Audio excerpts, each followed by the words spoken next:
الحمد لله نحمده ونستعينه ونستغفره ونؤمن به ونتوكل عليه ونعوذ بالله من شرور أنفسنا ومن سيئات أعمالنا من يهده الله فلا مضل له ومن يضلله فلا هادي له ونشهد أن لا إله إلا الله وحده لا شريك له ونشهد أن محمدا عبده ورسوله أما بعد قال الله تعالى في كتابه المجيد والفرقان الحميد مالك يوم الدين صدق الله العلي العظيم إن الله وملائكته يصلون على النبي يا أيها الذين آمنوا صلوا عليه وسلموا تسليما شوق اور محبت کے ساتھ درود شریف پڑھ لیجیے اللهم صل على محمد وعلى آل محمد كما صليت على إبراهيم وعلى آل إبراهيم إنك حميد مجيد اللهم بارك على محمد وعلى آل محمد كما باركت على إبراهيم وعلى آل إبراهيم إنك حميد مجيد میرے نہایت واجب الاحترام سامعین کرام، عزیز نوجوان دوستوں اور ساتھیوں،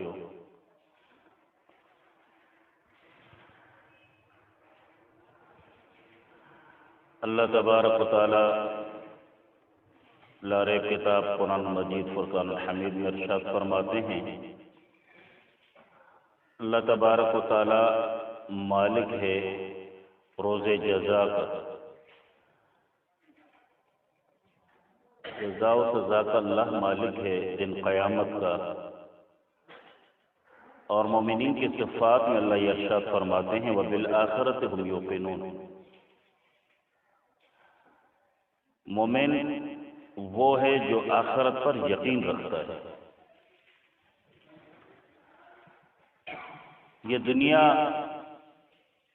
یہ ہماری جو زندگی گزرتی ہے اور اس دنیاوی زندگی کا ہمارا جو اختتام ہوتا ہے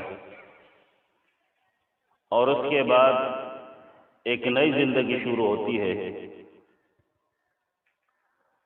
جس طرح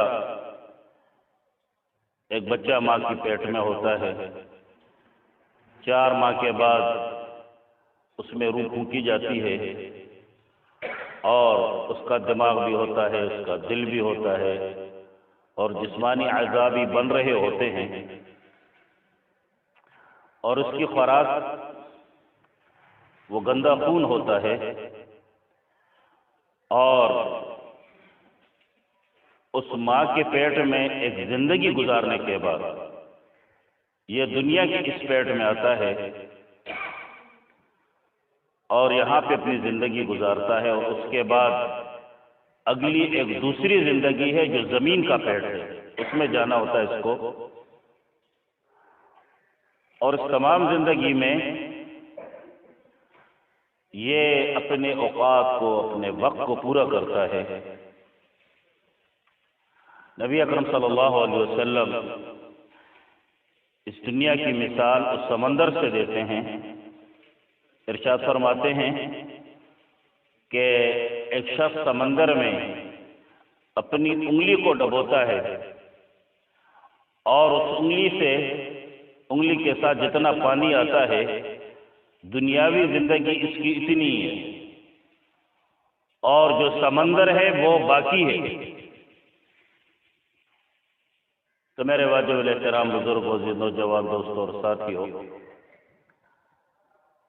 دنیاوی زندگی نبی علیہ السلام نے اس کی مثال انگلی کے اس پانی کے ساتھ دی ہے۔ ایک انگلی کے ساتھ کتنا پانی آتا ہے؟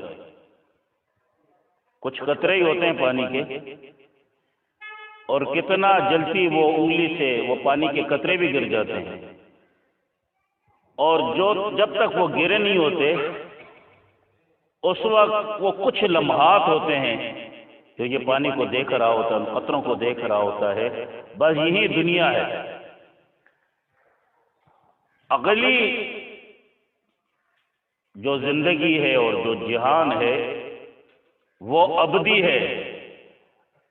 یہ دنیا آخری منزل نہیں ہے، آخری منزل وہ بہت ہی لمبی ہے، لا متناہی ہے، لا محدود ہے، نہ فنا ہونے والی ہے۔ اس میں انسان کو چاہے بحیثیت مومن ہو جنتی ہو یا بحیثیت کافر جہنمی ہو، وہ زندگی ختم ہونے والی نہیں ہے۔ بہت بڑی منازل ہیں، بڑے منازل ہیں۔ اسی لیے نبی اکرم صلی اللہ علیہ وسلم ارشاد فرماتے ہیں کہ دن قیامت اللہ ایک شخص کو سامنے لے کر فرشتوں کو فرمائیں گے اس شخص کو نکال کے لے آؤ، اور دنیاوی لحاظ سے اس کو اللہ نے دنیاوی بہت بڑی نعمتیں دی ہوں گی، بڑی اس کی حکمرانی ہوگی، عیش و عشرت، بنگلے، کوٹھیاں، بچے، مال، متاع، نوکر، چاکر۔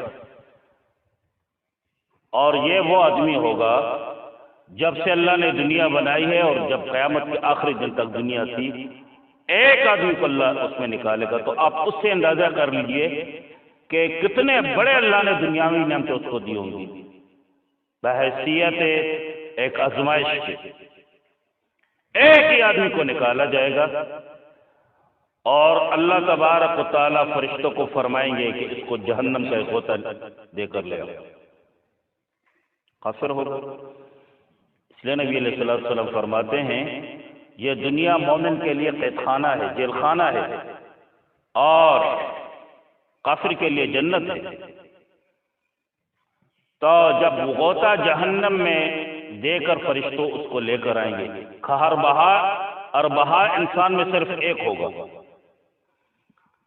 اللہ تبارک و تعالیٰ اس سے پوچھیں گے ہاں بتاؤ جو نعمتیں میں نے تمہیں دی تھی، جو کوٹھیاں، بنگلے، مال، اسباب، حکمرانی، زمین اور کیا کیا نعمتیں تھیں،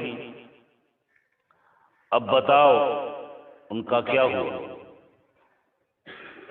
یہ اللہ کی قسم کھا کر کہے گا کہ اللہ مجھے کچھ بھی نہیں ملا، یہ جو غوطہ کھا کر میں آیا ہوں اس نے سب کچھ مجھ سے بلا دیا ہے۔ اور نبی علیہ السلام فرماتے ہیں ایک اس مومن کو بھی لے کر سامنے لایا جائے گا، اللہ فرشتوں کو فرمائیں گے، وہ جب اس کو لے کر آئیں گے کتنے افلاس سے غریبی اور فقیری میں سے زندگی گزاری ہوگی، بہت آزمائشوں میں، اور یہ بھی پورے انسانوں میں ایک ہوگا۔ اللہ جتنے انسانیت اور انسان گزرے ہیں صرف اس میں ایک اللہ اس کو چنیں گے، تو آپ اس سے اندازہ کر لیجئے کہ کتنے بڑے آزمائش امتحانات سے گزر کر اس نے زندگی گزاری ہوگی۔ اور اللہ فرشتوں کو فرمائیں گے اس کو ایک جنت کا چکر لگا کے لے آؤ۔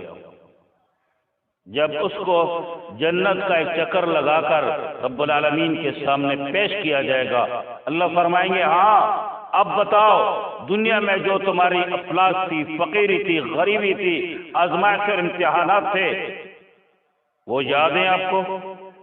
فرمایا اللہ وہ سب کچھ بھول گیا، اس ایک جنت کے چکر نے مجھ سے سب کچھ بھلا دیا۔ آج ہم اس زندگی کو بس موت تک ہوتی ہے، اس کو دی اینڈ سمجھتے ہیں کہ بس قبروں پہ لکھا جاتا ہے آخری آرام گاہ، آخری آرام گاہ کا بات۔ اب تو آپ کی زندگی شروع ہو گئی ہے، آپ کی قبر کی زندگی، کتنے خوفناک مراحل آپ کے شروع ہو چکے ہیں۔ روح قبض کرنے کا مرحلہ قبر کا، اب صلی اللہ علیہ وسلم ارشاد فرماتے ہیں یہ اپنے رشتہ داروں کو اور سب کے جوتوں کی چاپ سن رہا ہوتا ہے جب وہ اس کو دفن کر کے جا رہے ہوتے ہیں۔ نبی علیہ السلام فرماتے ہیں جب انسان مر جاتا ہے تین چیزیں اس کے ساتھ قبر تک جاتی ہیں، ایک رشتہ دار جاتے ہیں، دوسرا مال جاتا ہے، تیسرے اعمال جاتے ہیں، یہ دونوں واپس آ جاتے ہیں۔ رشتہ دار دفنا کے واپس آ گئے، مال بھی واپس آ گیا، کیونکہ وہاں تو کام مال کا نہیں ہے، اور تمہارے اعمال باقی ہیں، تم جو عمل کرتے ہو وہ اب تمہیں اس کا حساب دینا ہوگا۔ تم نے اگر اللہ کے لیے نوافل پڑھے وہ سامنے آ جائیں گے، قرآن کی تلاوت کی ہے وہ سامنے آ جائیں گے، کسی کے ساتھ اچھائی کی ہے وہ سامنے آ جائیں گے، ذرا بر بھی تم نے کسی کے ساتھ اچھائی کی وہ تمہارے سامنے آ جائیں گے۔ اصل میں ہوتا یہ ہے کہ ہم آخرت کی وہ زندگی اس کو بھولے ہوئے ہیں۔ اللہ تبارک و تعالیٰ نے پیغمبروں کے ذریعے سے اور اپنے کلام کے ذریعے سے کبھی فرمایا کہ یہ دنیا دھوکے کا سامان ہے، کبھی فرمایا قلیل ہے، کبھی فرمایا زیب و زینت ہے، کبھی فرمایا آزمائش ہے، کبھی فرمایا امتحان ہے، کبھی فرمایا یہ آخرت کے لیے تمہارے لیے ذخیرہ ہے، کبھی فرمایا کہ میرے حکموں کو ماننے پہ تمہاری فلاح اور کامیابی ہے، کہیں پہ فرمایا نبی علیہ السلام کی زندگی پہ عمل کرو تمہارے لیے کامیابی ہے، کہیں پہ ارشاد فرمایا میری سفارش اور میرے حکم کے بغیر کوئی سفارش نہیں کر سکے گا۔ یہ اللہ تبارک و تعالیٰ نے ہمیں بار بار قرآن مجید میں سمجھانے کی کوشش فرمائی ہے اپنے نبی علیہ السلام کی زبان مبارکہ سے۔ اس لیے صحابہ کرام رضوان اللہ اجمعین صحابی فرماتے ہیں کہ نبی علیہ السلام آخرت کی اتنی تفصیلی باتیں فرمایا کرتے تھے کہ ہم یہ سمجھتے ہیں کہ یہ بالکل آخرت ہمارے سامنے۔ اس لیے جب وہ رات کو سوتے اپنے وصیت نامے لکھتے، پتہ نہیں صبح ہماری ہوتی ہے یا نہیں ہے۔ آپ صلی اللہ علیہ وسلم جب صحابہ کرام، آپ کے صحابہ کرام رضوان اللہ اجمعین تھے، جب صبح ہوتی ان کی زندگی ایسی ہوتی، اسی لیے آپ صلی اللہ علیہ وسلم کے سامنے ایک عورت آتی، گناہ کر کے آتی ہے۔ گناہ کیا کیا؟ شادی شدہ عورت ہے، گناہ سے زرد ہو گیا ہے، اور آپ صلی اللہ علیہ وسلم کے پاس آتی ہے کہ اللہ کے رسول مجھ پہ حد لگا دیجئے، شریعت کا، اللہ کا، قرآن کا جو حکم ہے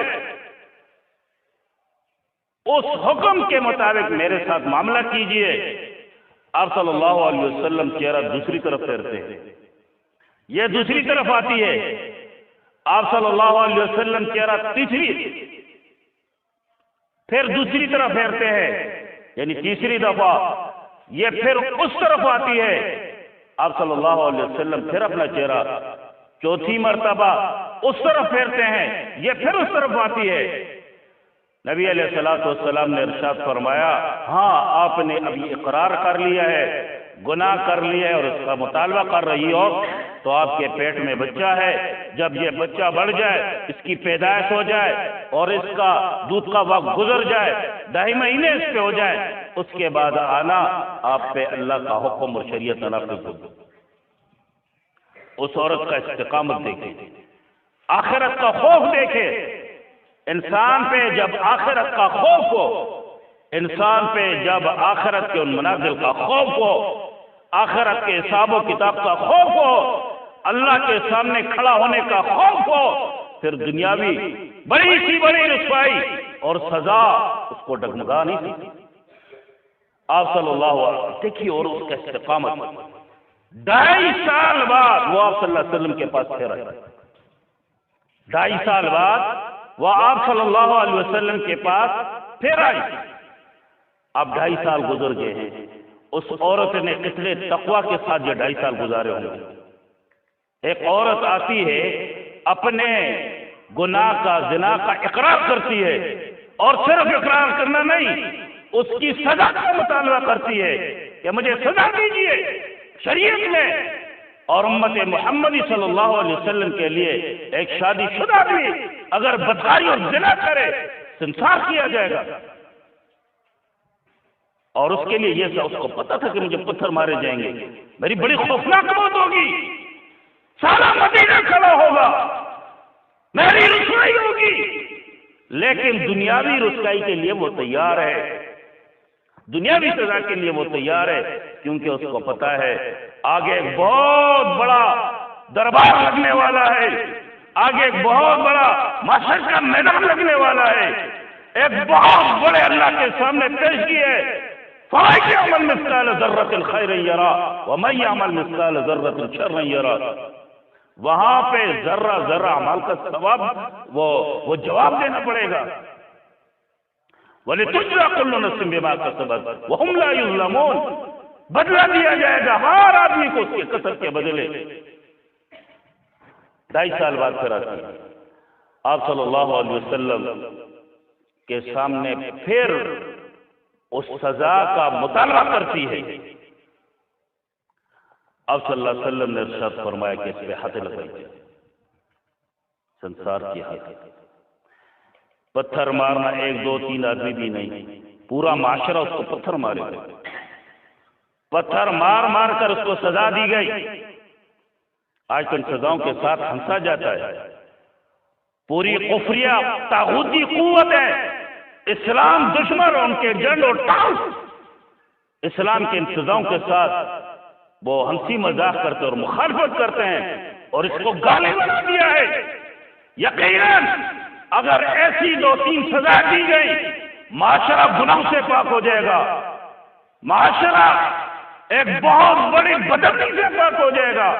آج یہ سزائیں نہیں ہے. انسان کو جب کینسر لگتا ہے اس کی انگلی کو فوراً کاٹتے ہیں کہ یہ باقی جسم کو نہ لگ جائے. اس پاؤں کو کاٹتے ہیں، جسم کے اس ٹکڑے کو کاٹتے ہیں.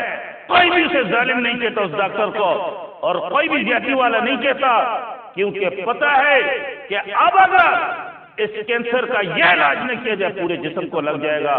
معاشرے میں یہ گناہ کینسر کی طرح پھیل رہے ہیں. اگر شریعت کے مطابق قرآن اور حدیث کے مطابق یہ سزائیں ہوتی پورا معاشرہ ان کینسروں سے پاک ہو جاتا. آتی ہے اب صلی اللہ علیہ وسلم حد لگاتے ہیں، مر جاتی ہے. اب صلی اللہ علیہ وسلم خود جنازہ پڑھاتے ہیں. حضرت عمر فاروق رضی اللہ تعالیٰ عنہ نے مطالبہ کیا، یا رسول اللہ آپ ایک ایسی عورت کا جنازہ پڑھا رہے ہیں یا آپ نے پڑھا لیا ہے جس نے یہ گناہ کیا تھا، یہ سزا تھی اس کی. آپ صلی اللہ علیہ وسلم نے کیا ارشاد فرمایا؟ عمر یہ وہ عورت تھی اور اتنے سچے دل کے ساتھ اس نے توبہ کیا تھا، اگر اس کا 10واں حصہ بھی پورے مدینے والوں پہ تقسیم کیا جائے سب مدینے کی مغفرت ہو جائے گی. مدینہ منورہ میں رہنے والے کون لوگ تھے؟ حضرت ابو بکر، حضرت عمر، حضرت عثمان، حضرت علی رضی اللہ تعالیٰ عنہما، اور اسی طرح وہ جید صحابہ کرام، بدری صحابہ، آپ کے وہ صحابہ کرام انصار و مہاجرین رہ رہے تھے. اور آپ صلی اللہ علیہ وسلم فرماتے ہیں اس نے اتنے سچے دل کے ساتھ توبہ کی ہے، اگر اس کا 10واں حصہ بھی مدینہ المنورہ کے لوگوں پہ تقسیم کیا جائے اللہ سب کی مغفرت فرماتا ہے.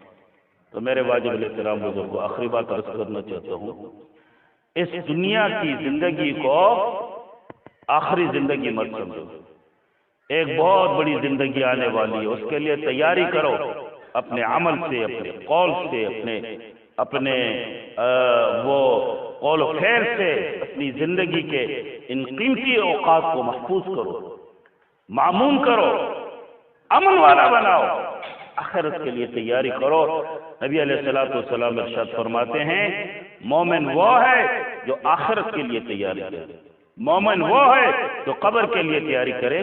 آگے ایک ایسی زندگی ہے، میں نے آپ کو وہ حدیث مبارکہ بھی سنائی ہے. نبی علیہ الصلوۃ والسلام فرماتے ہیں سمندر پہ ایک انسان انگلی ڈالے اور اس کے انگلی کے ساتھ سمندر کے وہ چند قطرے لگے، دنیا اتنی ہے، آگے بہت بڑا سمندر ہے، اور سمندر تو پھر بھی لامتناہی ہے، کہیں جا کے رک جائے گا، وہ تو رکے گا بھی نہیں. اللہ ہمیں آخرت کی یاد نصیب فرمائے، آخرت کی تیاری نصیب فرمائے، اور دنیاوی لحاظ سے جو ہمارے اعمال ہیں اللہ تبارک و تعالیٰ اس میں ہمارے لیے آخرت کی سوچ رکھے تاکہ اس کا بدل اللہ ہمیں آخرت میں عطا فرمائے. وآخر دعوانا الحمدللہ رب العالمین.